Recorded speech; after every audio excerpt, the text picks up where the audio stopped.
capítulo 1, 1 Timóteo, capítulo 1.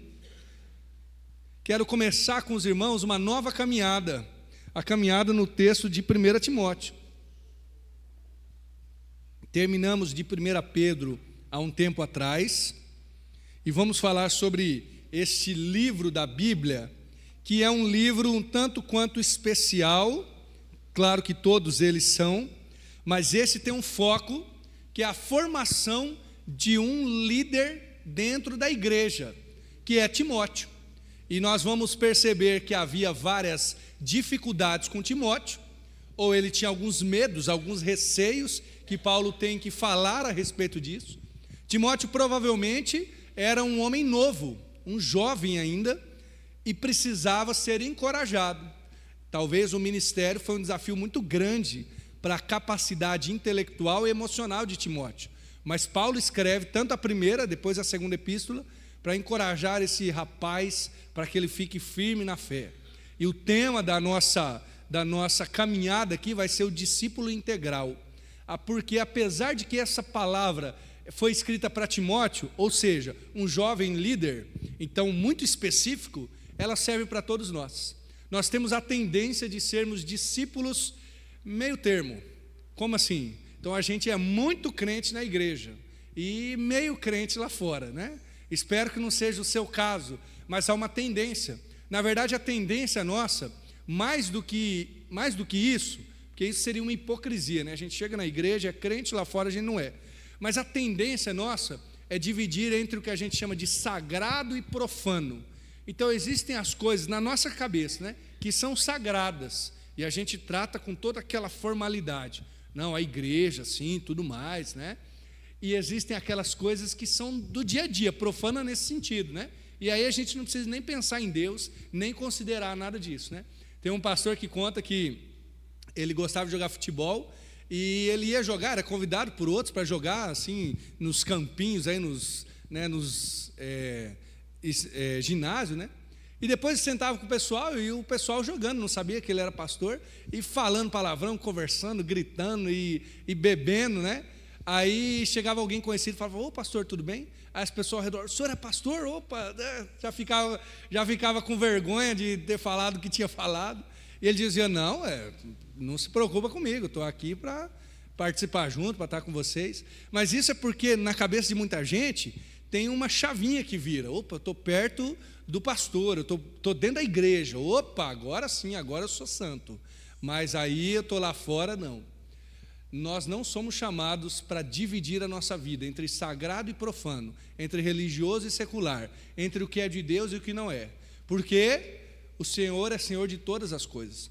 Ou Ele é Senhor todo seu, ou Ele não é Senhor nada. Por isso, o seu chamado é ser um discípulo integral, um discípulo a todo tempo, a todo instante. E eu acredito que essa carta de 1 Timóteo vai nos ajudar a enxergar várias nuances, várias dimensões do ser humano, ou seja, de nós mesmos, que a gente vai aprender a caminhar com a palavra de Deus, tá? Nós vamos ler hoje, fazer um desafio aqui, só os primeiros 2 versos, que é a apresentação, o que eu chamo aqui hoje dos fundamentos do ministério dele, os fundamentos do ministério de Timóteo. Essa é a primeira parte, a primeira mensagem, nos versos 1 a 2 de 1 Timóteo, a gente vai ler rapidinho, que diz o seguinte: Paulo, apóstolo de Jesus Cristo, segundo o mandado de Deus, nosso Salvador, e do Senhor Jesus Cristo, esperança nossa. A Timóteo, meu verdadeiro filho na fé, graça, misericórdia e paz da parte de Deus nosso Pai e da de Cristo Jesus nosso Senhor. Amém? O que Paulo faz aqui nesses 2 versos rápidos, concisos, mas profundos? Basicamente, ele apresenta ele mesmo, porque ele está escrevendo uma carta, né? Quando você era adolescente, talvez, ou até antes disso, talvez na escola você aprendeu a escrever uma carta. Hoje em dia já não serve para muita coisa, né? As pessoas não escrevem tanta carta, mas tinha lá, você tinha que colocar a cidade, aí vírgula, a data, alguma coisa assim, né? Seu nome, eu já esqueci, tá? Então não faz tempo que eu não escrevo carta. O remetente, o destinatário, era assim. Tinha uma estrutura nas cartas ou nas epístolas da época do apóstolo Paulo. É por isso que quando você vai ler, elas são muito parecidas. Então depois você pode fazer até esse desafio. Leia lá 1 Timóteo, 2 Timóteo, leia os primeiros versos. Efésios, Filipenses, as cartas de Paulo, pode comparar até com outras cartas, que vai soar muito igual, muito parecido. Por quê? Porque já tinha uma estrutura de apresentação, como se hoje a gente escrevesse uma carta para alguém. Então a gente escreve o nosso nome, endereçado a quem e coisa do tipo, né? Agora, o que é interessante, irmãos, é perceber não as semelhanças, porque aquilo que era a estrutura já era um pouco igual, mas as diferenças. Por que ele apresenta isso ou aquilo outro, tá? A primeira coisa que ele vai falar sobre ele é o seu nome e a sua função. Ele diz: Paulo, apóstolo de Jesus Cristo. Começamos daí, então. Começamos de quem está escrevendo essa carta e por que é importante para nós. O nome dele, você sabe que não era Paulo, né? O nome deste homem, deste camarada. E hoje de manhã, enquanto os irmãos estavam ali na feijoada, a gente ficou conversando a respeito da história de Paulo, que na verdade era Saulo. O nome dele original, Saulo de Tarso. E ele é transformado quando ele está indo na estrada para Damasco, e ele vê uma luz, ele cai ao chão, Jesus fala com ele: Saulo, Saulo, por que me persegue? E ali a vida dele muda. E de Saulo, que era um nome tradicional dentro do judaísmo, que era uma tradução de Saul, ele vira Paulo. É muito difícil, aliás, as pessoas não têm muita ideia do porquê que o nome dele mudou, e existem duas grandes hipóteses. Uma hipótese é que ele mudou porque o nome Paulo era um nome grego, e aí, como ele virou um missionário entre todos os povos, o grego era como se fosse o inglês hoje, né? Então seria mais fácil ele ser chamado de Paulo do que Saulo. Mas existe uma outra hipótese, talvez ainda mais assertiva, de que o significado da palavra Paulo é pequeno, pequeno. Tanto é que a gente ainda usa algo parecido, tá? É muito antigo essa palavra, mas quando a gente fala assim, algo foi paulatinamente, você já usou essa palavra? Tão difícil, né? É algo gradativo, pouco a pouco, paulatinamente. Olha só, né? A raiz é a mesma. O nome Paulo significa pequeno. É possível, bem possível, que ele tenha mudado o nome dele para alguém pequeno. Então, do homem orgulhoso, do Saulo, o grande, o perseguidor da igreja, agora ele se chama pequeno. Olha que bênção. Essa está de acordo com a convicção do apóstolo Paulo.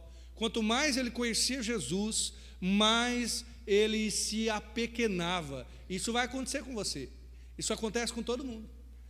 Uma das marcas de alguém que anda com Jesus é a humildade. Não ter a necessidade de se vangloriar, de colocar a sua marca, de colocar o seu nome, de ser lembrado. Não, ele vai se tornando cada vez mais Paulo, cada vez mais pequeno, cada vez mais tentando fazer Jesus ser lembrado e não ele. O apóstolo Paulo, eu já citei essa conexão aqui para os irmãos, mas eu acho linda e maravilhosa. Lá em 1 Coríntios 15, ele fala que ele é o menor dos apóstolos. Então, ele até não era digno de ser apóstolo. Em Efésios 3, ele se considera o menor dos santos. Então, ele vai se diminuindo cada vez mais. Mas em 1 Timóteo, no capítulo 1, ele diz que ele era, a gente pode até ler, porque nós estamos em 1 Timóteo, né? Ele era o principal dos pecadores. O verso 15, uma palavra fiel, digna de toda aceitação, que Cristo Jesus veio ao mundo para salvar os pecadores, dos quais eu sou o principal. Esse é o apóstolo. Quanto mais ele conhece Jesus, mais ele vai vendo a sua pequenez, a sua incapacidade, ou de quem ele depende, que é do Senhor. Agora, tem um quesito muito importante dentro desse livro aqui. Ele é alguém transformado, mas não para por aí. Ele é Paulo, mas agora ele já tem o seu discípulo. Ele já tem aquele que ele está formando, Timóteo. E tudo que você ver escrito aqui de 1 Timóteo, e certamente nas outras cartas também, mas em especial naquilo que chamamos de cartas pastorais, ou abrir um parênteses aqui e fazer mais uma explicação. Cartas pastorais são as cartas pessoais de Paulo, que ele escreve a líderes, que é Timóteo e Tito. Então, 1 e 2 Timóteo e o livro de Tito. Essas cartas, elas são bem pessoais mesmo. Então, tudo que você vê aqui é algo que primeiro Paulo mastigou no seu coração. Primeiro, Deus desenvolveu nele. E depois, ele vai ensinar Timóteo, depois ele vai ensinar Tito, cada um no seu quesito, na sua necessidade, mas ele vai dar daquilo que ele recebeu. Nós estamos falando aqui, o tema é discípulo integral, e a gente só faz discípulo com aquilo que a gente tem. Quando você vira pai, você percebe isso, né? Pai, mãe, né? Você dá daquilo que você tem, né? E às vezes você percebe que você tem algumas coisas que você nem achava que tinha, né? Você tem uma certa falta de paciência, você tem um certo orgulho, uma certa necessidade de algumas coisas, por conta da relação com o filho, que também é uma relação de ensino, de discipulado nesse sentido. Então agora o Paulo, que foi transformado por Deus, o que ele está fazendo? Ele está escrevendo uma carta para alguém que é um discípulo dele, está dando de tudo aquilo que ele tem. E aí eu já faço a primeira indagação para nós. Por que será que nós temos tanta dificuldade de formar discípulos de Jesus? Sabe por quê? Essa é a minha, não é teoria não, essa é o meu entendimento bíblico. Porque nós só damos daquilo que nós temos. Se nós disséssemos para alguém assim: fulano, me acompanhe por um mês, vai lá em casa, pode dormir, vai no meu trabalho, você vai trabalhar comigo, vai ficar lá convivendo comigo. Depois de um mês, essa pessoa seria um discípulo de Jesus? Se ele convivesse com você? Porque Paulo está começando a escrever a Timóteo, e ele está dizendo quem ele é, está se apresentando, está formando alguém parecido com ele. Isso ele faz várias vezes, né? Ele diz: sejam meus imitadores, como eu sou de Cristo. E olha só a definição dele que ele faz aqui no livro. Paulo, apóstolo de Jesus Cristo, segundo o mandado de Deus, nosso Salvador. Em outras cartas, Paulo se apresenta como servo de Cristo. Você lembra disso? A palavra servo ali literalmente é escravo, mas neste caso não. Perceba aqui que uma mudança pequena é uma grande mudança, porque se tudo vai igual, qualquer mudança, não, eu ia falar deslize, mas não, qualquer diferença é muito importante. Ele está se apresentando como apóstolo de Jesus Cristo para Timóteo. O que é um apóstolo, aliás? A palavra apóstolo no grego, lá no original, tem a ver com enviado. Então, era uma palavra um tanto quanto formal, uma espécie de encarregado, ou alguém que você envia, um mensageiro, um embaixador, alguém, imagine, não sei como que é o nome dessa função, mas numa empresa, alguém que vai para outro local representar a empresa, né? Pode ser um representante, algo assim. E apóstolo ou enviado era uma palavra formal nesse sentido, mas Jesus dá um novo significado para ela. Os apóstolos, no caso os 12, eram aqueles que andaram com Jesus e que viram a ele. E agora Paulo está se colocando como um apóstolo, um enviado especial de Jesus Cristo. Por que ele está fazendo isso aqui? Porque ele está discipulando Timóteo, ele está mostrando para Timóteo como é importante Timóteo seguir aquilo que ele vai falar. Como é importante Timóteo dar ouvidos, porque ele é um apóstolo de Jesus Cristo. Outro problema para a gente resolver aqui, e eu gosto dessas coisas, né?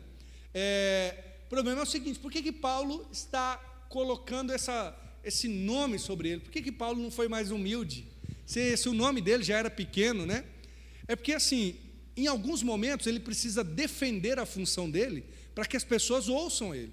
Porque haviam outros falsos apóstolos, gente que não era apóstolo de verdade, que estava pregando um falso evangelho. E esses não tinham medo, como até hoje não há, né? Quem é falso não tem medo de dizer que é o bom, que bater no peito, e se dá nome, se dá cargo, dá, né, indicação de que é bom. E tudo bem que Paulo não queria se engrandecer, mas ele precisava colocar vamos dizer assim, uma cerca de proteção. Olha, eu sou o apóstolo, eu sou alguém que de fato serve a Jesus, que ouviu a palavra de Jesus. E para nós, irmãos, para nós esta palavrinha é tão interessante, porque ela mostra que esta é a palavra de Deus. Quando a igreja, séculos depois, foi reconhecer o que era a palavra de Deus, a igreja de Jesus teve que pensar assim: a palavra de Deus foi escrita por aqueles que tinham visto Jesus, que caminharam com ele, que eram apóstolos. E, portanto, quando Paulo fala que é apóstolo, por mais que ele não viu Jesus, nós podemos ter certeza que é a palavra de Deus. E onde ele sustenta o ministério dele? Onde este apóstolo sustenta o ministério? Ele fala que ele é o apóstolo de Jesus Cristo sob o mandado de Deus, sobre o mandado de Deus, ou sobre o decreto de Deus, né, nosso Salvador. Veja só, tudo que ele está falando, gente, para ele, é um exemplo que ele vai dar para Timóteo. Então, ele está dizendo, olha, é assim que é o meu ministério, e você, Timóteo, vai fazer igual. Onde que está fundamentado o apostolado dele? Em Jesus Cristo. Onde está fundamentado o trabalho dele, ou a autoridade dele? No mandato de Deus, né? Nós tivemos um período aí de pandemia.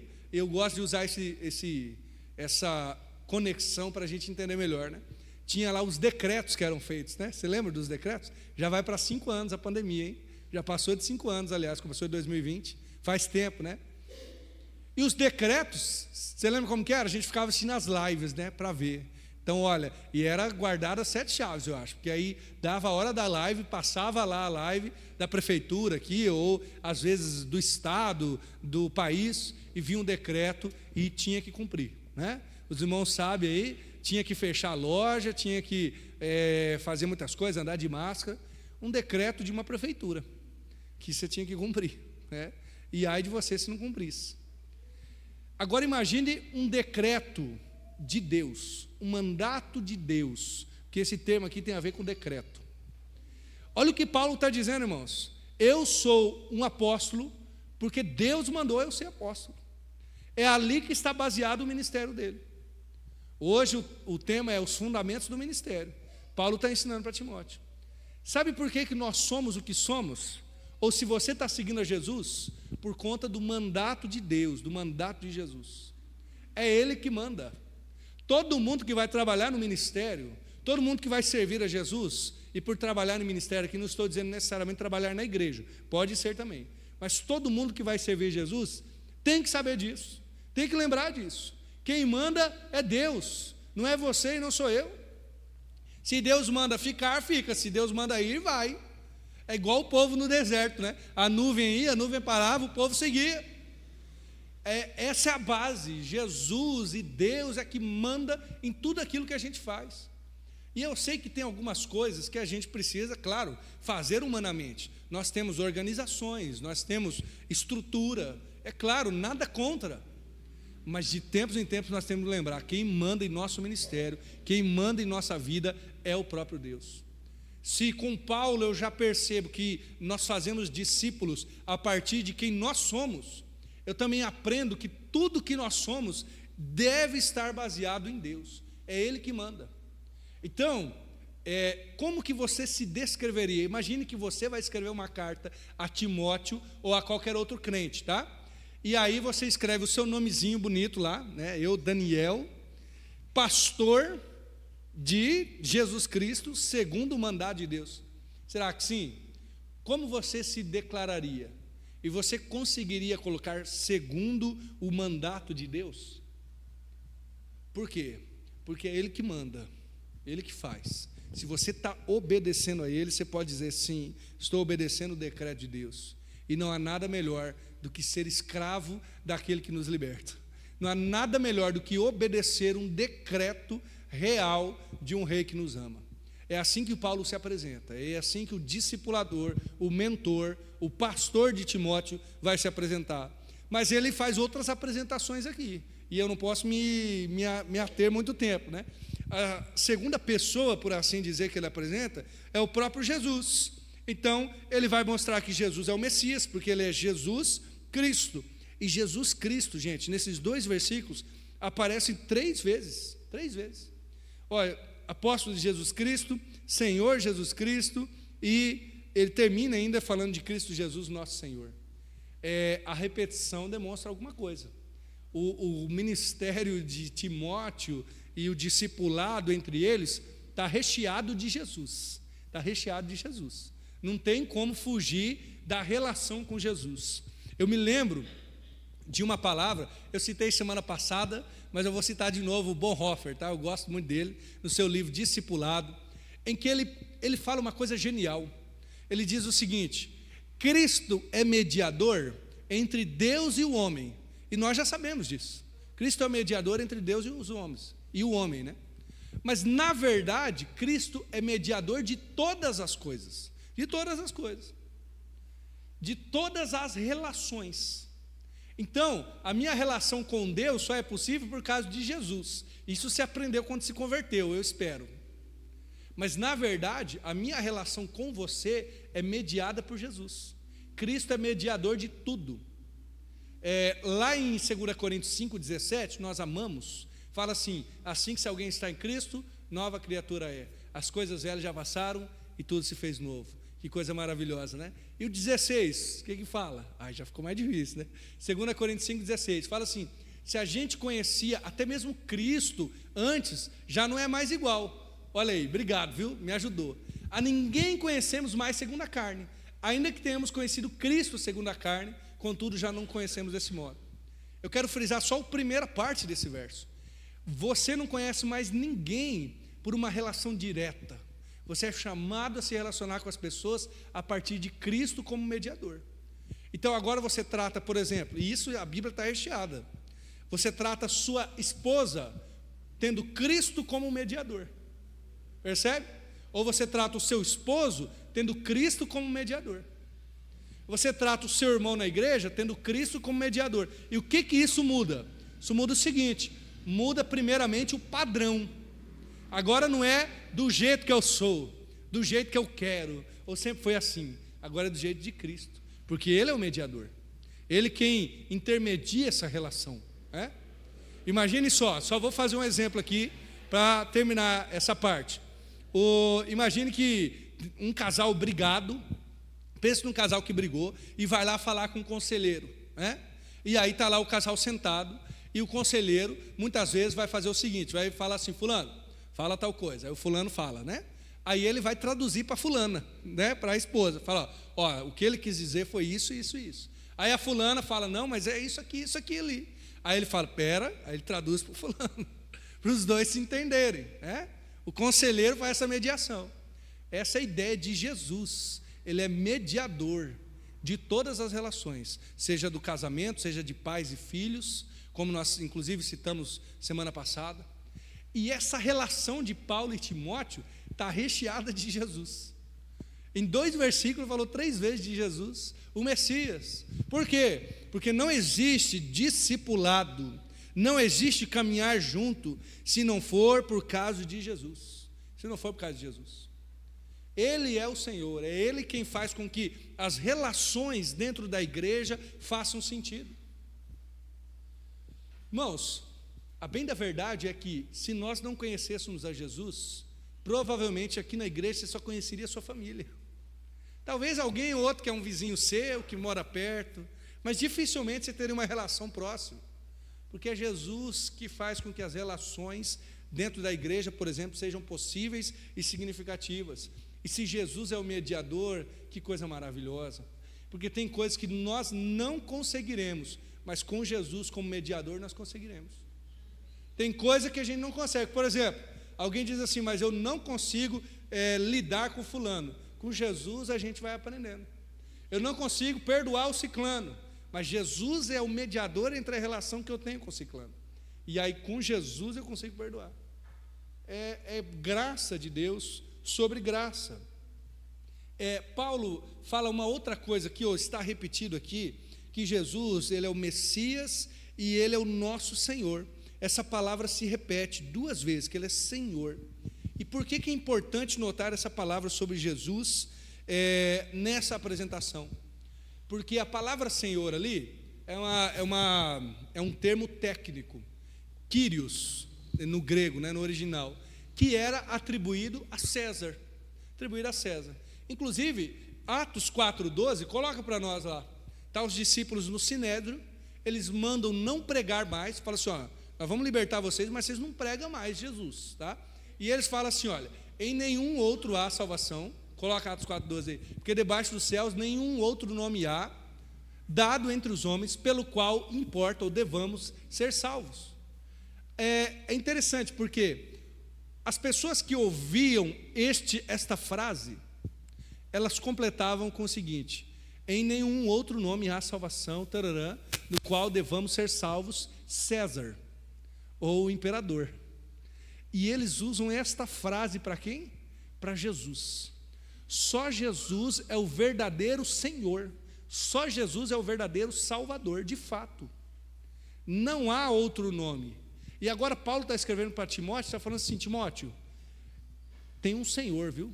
Tem um Quírios de verdade, que está acima de nós, e é esse que você obedece, Timóteo. Quem que é? Jesus. Na boca de qualquer um a resposta era fácil, o imperador. Mas para Paulo é Jesus Cristo que é o Senhor de verdade. E a igreja de Jesus, gente, ela sempre vai ser esta instituição, esse organismo meio rebelde. Por que meio rebelde? A gente não desfaz do mundo.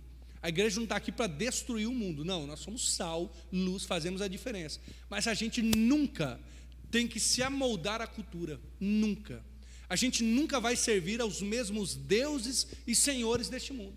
Então a igreja sempre vai ser profeta. É uma palavra melhor do que rebelde, né? Vai ser sempre profeta, porque ela nunca vai ter o Senhor que este mundo tem.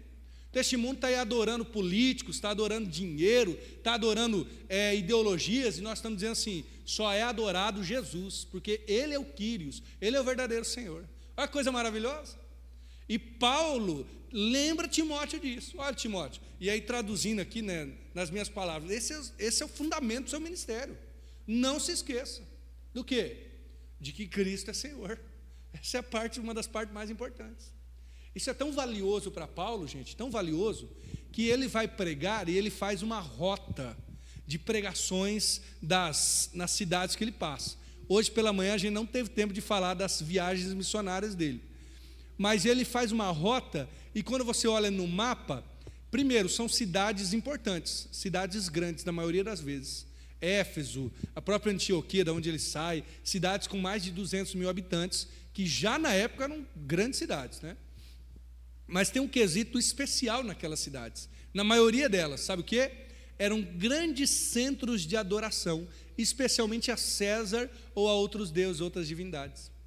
Então, por exemplo, Éfeso é uma cidade muito idólatra, com uma deusa chamada Diana, né? Ou Ártemis dos Efésios. E ele prega Jesus o Senhor lá. Atenas, né, vira um centro de adoração a César também, e um centro muito idólatra. Por quê? Porque ele está indo dos locais em que a rota da adoração, da idolatria, é muito forte, para apresentar Jesus como Senhor de fato de todo mundo. Alguém já disse que não tem 1 centímetro no mundo que Jesus não diga é meu. Ele é Senhor de todas as coisas. E você que vai servir a Jesus, você que serve a Jesus, de tempos em tempos tem que lembrar disso, viu? O fundamento real daquilo que você faz na presença do Senhor é como você considera Jesus o seu verdadeiro Senhor. Vamos para frente.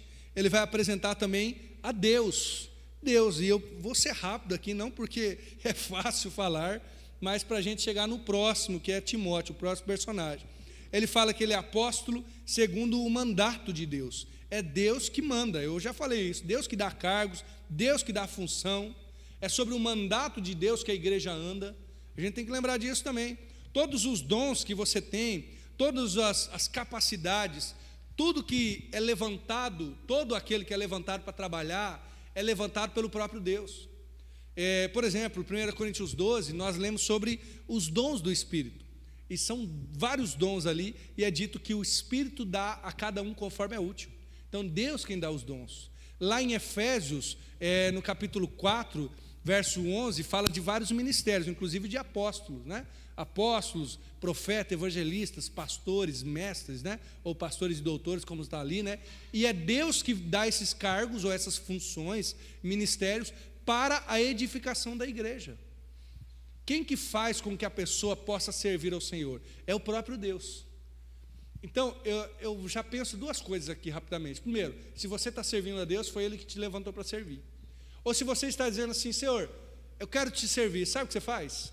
Antes mesmo de realizar qualquer ação, dobra o seu joelho, vai lá no seu quarto, ora e fala: Deus, me dá um dom, Deus, me dá um talento, me dá uma função, porque a igreja anda sob o mandato de Deus, o nosso Salvador. É isso. Lembra que eu falei no começo sobre o discipulado? Que às vezes nós falhamos no discipulado, porque discipulado é vida na vida, então a gente tem que ter vida para empregar para os outros. Por que será, irmãos, que nós sofremos, às vezes, com faltas de dom. E aí eu não vou jogar para os irmãos, talvez eu, precisando ter desenvolvido o meu dom, ou os dons que Deus me deu. Quem sabe você também. Não nos falta estrutura física, não nos falta possibilidades, não nos falta treinamento. Tem vários cursos de várias coisas, inclusive, né, a nossa denominação de vez em quando dá cursos, isso é muito bom. Mas eu acho que, e o meu palpite é que tem nos faltado joelho no chão, porque o dom é resultado de uma vida de consagração. Porque a igreja anda sob o mandato de Deus. E só mais uma coisa sobre esse nosso Deus, que é gracioso, é que ele é descrito aqui como Deus nosso Salvador, ou o mandato de Deus nosso Salvador, e lá no final ele chama Deus de Pai. Esse Deus é o nosso Pai. Que bênção, que bênção. Porque diante de tudo que eu falei, que pode ser uma cobrança para o nosso coração, tem uma coisa no final que é graciosa. Deus é Pai, então Ele deseja o nosso desenvolvimento, Ele deseja o nosso crescimento. Quando Deus está falando para Israel, Ele fala assim: pode até que uma mãe esqueça o seu filho que ainda mama. É muito difícil, pode ser que aconteça, e nós já ficamos até meio chocados, mas Deus não vai se esquecer do seu povo. Olha que coisa maravilhosa. Quando Deus se compara a um pai, na verdade, Ele é o Pai por excelência. Então, tudo aquilo que talvez você tenha desejado viver na presença de Deus, a coisa maravilhosa é que Deus quer muito mais. Eu tenho percebido na minha caminhada com o Senhor, que quando eu começo a ter algum desejo, quando eu começo a ter alguma fome, uma sede de Deus, ou quando eu começo a ficar incomodado com algo na minha vida espiritual, que eu falo, nossa, eu preciso orar mais, eu preciso jejuar mais, por vezes eu acho que eu que estou começando a coisa. Porque a gente pensa assim, nossa, agora eu vou orar e agora Deus vai fazer. Não, todas as vezes que eu estou com essa inquietação e que eu começo a buscar mais a Deus, na verdade é que Deus já tinha preparado algo e Ele está começando a preparar o meu coração, para quando chegar a hora eu estar preparado. É interessante isso, e talvez você já tenha percebido isso na sua vida, porque até a sua fome e a sua sede de Deus, sabe quem que deu para você? O próprio Deus, na ação do Espírito dele. Então você começa a orar, você começa a ficar incomodado, começa a jejuar, começa a ler mais a Bíblia. Isso aí já é Deus preparando o seu coração para aquilo que você tem que estar preparado para receber. Que coisa maravilhosa, né? É como se Ele soubesse que daqui um ano você vai fazer, sei lá, você vai ser um grande jogador de futebol. Olha aí que profecia, né? Não, só que não, né? E aí, agora você já tem que começar a se preparar. Mesmo que você seja um perna de pau aí, igual eu e alguns aqui da igreja, mas você vai ter que começar a se preparar, porque daqui um ano você vai ser chamado para jogar. Essa é a ideia. Quando Deus quer usar alguém, Ele já começa a trabalhar no coração dessa pessoa. Por que eu estou dizendo isso? Porque Ele é Pai, porque Ele é bom, porque Ele é gracioso. Todos os dons, toda a graça, toda a resposta de oração que você recebeu de Deus, na verdade Deus já estava trabalhando até na oração, até no clamor, até na sede, na vontade, porque Ele é Pai, Ele cuida de você. E para a gente ir para o último personagem aqui, apresentando os fundamentos do ministério, a gente tem que falar de Timóteo, é óbvio, esse jovem, esse rapaz que é jogado numa igreja, e uma situação, gente do céu, veja aí se você ia querer esse trabalho, tá? Temos um trabalho para pastor, que é na igreja de Éfeso. Você sabe o que aconteceu em Éfeso, gente? Sabe o que aconteceu em Éfeso? Eles simplesmente quiseram matar o apóstolo Paulo, só isso, né? Pegaram ele, acusaram ele de estar fazendo um rebuliço na cidade, porque ele estava pregando o evangelho, e as pessoas pegavam vários livros de magia, e Éfeso parece que era uma cidade muito pagã, muito idólatra, e eles jogavam no fogo, e vai lá um artesão, que era basicamente um homem que construía várias estatuetas da deusa Diana, fala com os outros artesãos lá, os outros artífices, né? Esse era o nome. Ele fala assim, olha, esse cara está pregando aqui, eles vão se converter, vão parar de adorar a deusa Diana e acabou o nosso negócio. Não sei se você lembra dessa história. E aí eles fizeram todo um rebuliço na cidade, e eles foram gritando, ficaram gritando, grande é a Ártemis dos Efésios, né? É Diana e Ártemis, é a mesma coisa, tá? Aliás, tem um detalhe nessa cidade, que vamos dizer assim, eu não posso nem dar muitos detalhes, aliás, né? A deusa Ártemis, eles tinham a impressão, a mitologia, a história, de que a imagem dela tinha caído do céu, e era uma imagem de uma mulher com seu busto de fora. Essa era a imagem da Diana. E por que eu estou falando isso? Porque se a imagem é essa, imagine a adoração a Ártemis ou Diana. Imagine como que era a adoração a ela. Eram cultos idólatras ali, extremamente promíscuos. Tinha prostitutas cultuais, então o culto era feito, ou a adoração lá, essa deusa, era feita desse modo. E aí Paulo prega, esse povo começa a se converter, e aí eles são quase mortos, são expulsos da cidade, e aí tem lá um jovem que, todo ingênuo, opa, quero ser pastor, Senhor, me envia para o pastorado, e vai ser pastor em Éfeso, que é Timóteo, né? Olha o desafio de Timóteo, olha onde que ele foi se meter, mas é onde Deus cria ele, pela graça de Deus. A tradição da igreja vai dizer que João depois foi pastor, foi líder aqui nessa cidade também, mas esse é o Timóteo, um rapaz que é convertido porque a sua mãe e a sua avó falam do evangelho de Jesus para ele. A Eunice e a Lloyd criaram ele desde criancinha, sabendo as sagradas letras, está lá em 2 Timóteo, que tornaram ele sábio para a salvação. Por isso que nós ensinamos as nossas crianças. Por quê? Porque existem verdades eternas que a gente precisa saber no nosso coração antes de se converter. Quando você se converte, algumas coisas têm que ter linkado na sua cabeça. Por exemplo, que você é pecador, o mundo não reconhece isso, que Jesus morreu numa cruz e ele fez isso para te salvar. Na verdade, no mínimo essas 3 verdades você tem que ter entendido. Essas são sagradas letras que pavimentam o caminho para a salvação. Por isso que Timóteo foi ensinado nessas letras sagradas, ou seja, na palavra de Deus. E é por isso que nós ensinamos nossas crianças, para que elas já saibam as sagradas letras. Esse Timóteo é filho de pai grego, ou seja, um pai que não é judeu, mas a mãe é judia, provavelmente o pai não é judeu, e aí ele não é circuncidado. E para ele não ser rechaçado pelos judeus, Paulo o aconselha e o dirige para que ele seja circuncidado, o que é um tanto quanto estranho, porque Paulo vai contra a circuncisão. Ele fala assim, já não é mais necessário, mas para que Timóteo não sofresse retaliações, Timóteo é circuncidado. Enfim, é esse o Timóteo aqui, que Paulo vai chamar de verdadeiro filho na fé. Timóteo, você é o meu verdadeiro filho na fé. Graça, misericórdia e paz da parte de Deus. Olha que coisa interessante, gente. Timóteo é chamado por Paulo de filho na fé. E a gente tem aqui uma coisa para solucionar também, eu e você. Porque Paulo está se colocando aqui como alguém que hoje, o termo é um pouco estranho, hoje seria chamado de pai espiritual. É estranho porque se ele é filho na fé, Paulo é o seu pai na fé, ou pai nesse sentido, na vida espiritual. Hoje em dia esse termo é empregado para situações que são muito diferentes do que Jesus propôs para nós, Eu já vi em algumas situações, algumas igrejas, em que o pastor ou o líder se coloca como pai espiritual e ele vai controlar toda a vida da pessoa. Olha, eu sou o seu pai espiritual, então você vai decidir o que você vai fazer, você liga para mim. Tem gente que para trocar de carro tem que ligar para o pastor para ver se o pastor gosta. Tem gente que para namorar tem que ver se o pastor decide se pode namorar ou não. Se vai casar, é o pastor ou o líder, Às vezes é o líder ali direto que decide se pode casar ou não, E tantas outras coisas. E nós não vemos isso na relação entre Paulo e Timóteo, não vemos. Paulo é um pai na fé, mas ele é um pai bom, ele é um pai no sentido de um cuidado espiritual.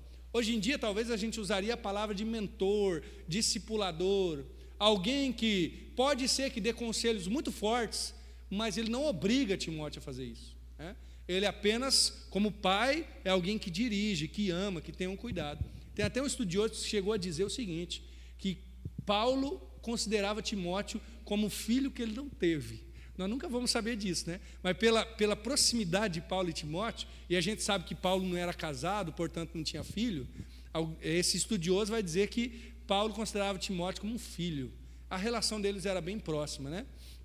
Timóteo, então, é um filho na fé do apóstolo Paulo. Oh, que coisa maravilhosa, hein? Quem não queria ter se convertido com a pregação de Paulo, né?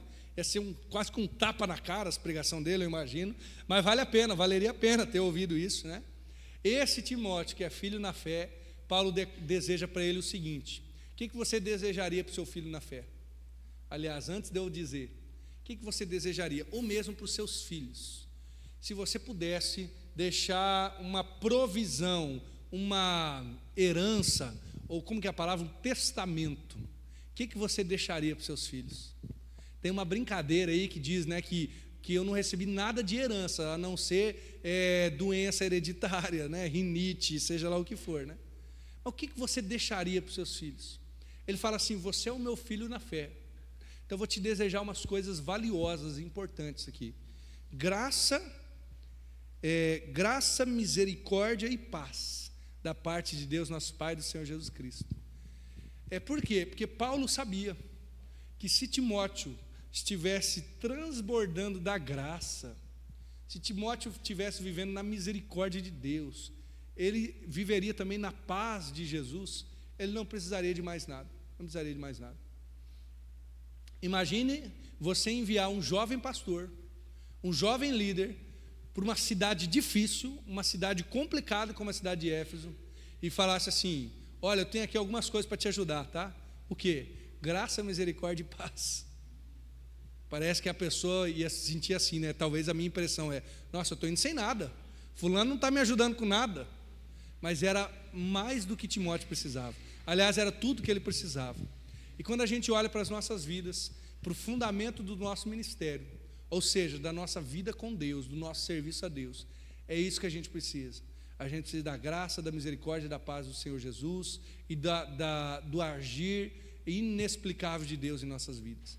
É isso que você precisa, viu? A gente fica pensando assim: quando o meu ministério tiver tal coisa, aí sim vai ser um bom ministério. Quando o meu serviço na igreja tiver tal coisa, ou quando tais pessoas, às vezes é assim, né? Quando tais pessoas, ou quando eu aprender a fazer aquilo, aí sim, aí vai ser um grande ministério, vai ser um grande serviço. Ou, às vezes a gente até se compara, né? Quando eu for igual o fulano, se eu fosse igual o ciclano, meu Senhor, aí sim. Tudo está dando errado na minha vida, porque eu não sou igual àquele outro. Você não precisa ser igual ao outro. Sabe o que você precisa? Graça, misericórdia e paz da parte de Deus. E a gente pode traduzir ministério, gente, não só para o trabalho como pastor de Éfeso, mas como o trabalho ministerial das nossas vidas. Sabe o que você precisa na sua casa? Você que está com problema em casa aí, eu sei que casa nunca tem problema, né? Tudo bem, eu vou falar aqui para as paredes só, mas é assim. Sabe o que você precisa? Porque a gente fica imaginando: nossa, eu preciso de tanta coisa aqui em casa, está faltando tanta coisa. Eu e você precisamos, sabe do quê? Graça, misericórdia e paz da parte de Deus e do nosso Pai. Tem casa que não tem quase nada, não é? Que é uma casa de pessoas pobres, mas se tiver graça, misericórdia e paz, gente, que casa maravilhosa, que casa abençoada, né? Aconchegante, por mais que não tenha grande coisa. E a palavra diz também que tem casa que é rico, que tem muita coisa, mas está cheio de gente rixosa lá dentro, e não tem nem graça, nem misericórdia, nem paz, e é tão difícil, né? É isso que Timóteo precisa para o ministério dele. É isso que você precisa para o seu ministério, para a sua casa, para onde você for. E é isso que Paulo deseja para ele. Olha que discipulador maravilhoso, olha que mentor genial. É isso que nós precisamos, da mão de Deus sobre as nossas vidas, da graça de Deus sobre tudo aquilo que a gente for fazer. Sabe por quê? Lembrando, o tema hoje é fundamentos do ministério. No final das contas, o fundamento de tudo aquilo que nós fazemos é a própria ação de Deus e a nossa vida com Deus. Como está sendo sua vida com Deus? Eu pergunto para você, para a gente fazer o arremate final. O seu ministério, isto é, a sua vida com Deus, seja na igreja, fora da igreja, está sendo frutífero? Você está trabalhando para Deus do modo que você gostaria? Você está caminhando com Jesus? Está sendo, talvez, um aprendiz de Jesus, ou quem sabe, de alguém que caminha com Jesus, como Paulo e Timóteo? O que nós precisamos é que a nossa vida com Deus seja aprofundada, que a gente tenha mais graça dele, mais misericórdia, mais paz, mais de tudo aquilo que vem do Senhor. Por isso, eu quero orar com você. Eu quero orar porque você vai sair para o seu ministério, sabia? Você mesmo, quem está aqui na igreja, que tem cargo, que está trabalhando, fazendo alguma coisa, mesmo eu sei que eu estou aqui no meu ministério pastoral, de fato, mas eu vou para casa e é o ministério, é o ministério da minha família. E amanhã você vai para o seu ministério do seu trabalho, e lá você precisa estar cheio, recheado da graça de Deus. Por isso eu quero orar com você. Eu já convido o grupo de louvor a vir à frente. Nós vamos orar e depois ainda vamos louvar ainda mais o nosso Senhor. Mas eu convido você a fechar os seus olhos e nós colocarmos a nossa vida diante do Senhor. Jesus, obrigado, Pai, porque nós somos chamados a sermos discípulo integral do Senhor. Que nada, nenhuma área da nossa vida fique descoberta da sua graça e da obediência que devemos ao Senhor. Que nós somos levados a ser transformados totalmente, Senhor. E obrigado porque nós lemos esse trecho tão curto, mas em que nós podemos ver Paulo relembrar a história dele, ver da onde que estava fundamentado a vida, o ministério dele, perceber que era o Senhor Jesus que fazia com que a relação dos dois fosse possível, porque o Senhor é o mediador de todas as relações, e entender, Senhor, que a base do nosso serviço, o fundamento do nosso ministério, a força das nossas mãos, é aquilo que vem dos céus, é aquilo que vem do Senhor. Senhor, eu oro pelos meus irmãos aqui, que o Senhor derrame graça, misericórdia, paz, Senhor. Derrame graça, misericórdia e paz nos nossos corações. Derrame graça, misericórdia e paz nos nossos lares, nas relações conjugais, nas relações de pais e filhos. Deus, graça, misericórdia e paz nos ministérios, Senhor, nas lideranças da igreja, no nosso serviço ao Senhor aqui, Pai, em nome de Jesus, porque nós entendemos que é o Senhor quem dirige, nós entendemos que é sob o mandato de Deus e não sob a nossa capacidade. Nos ajude aqui a sair daqui, pelo menos, Senhor, mais humildes, pelo menos reconhecendo que tem coisas que nós não poderemos mudar, mas que o Senhor pode. Tem coisa que nós não saberemos lidar, mas o Senhor é gracioso e o Senhor é bondoso conosco, Pai. Derrama da Tua graça sobre nossas vidas. Nós queremos Te servir. Dá para nós, Senhor, a palavra na nossa boca para compartilharmos. Dá para nós o ardor do coração para desejarmos mais do Senhor. Eu oro, Pai, grato ao Senhor junto com os meus irmãos, em nome de Jesus. Amém. Amém. Vamos ficar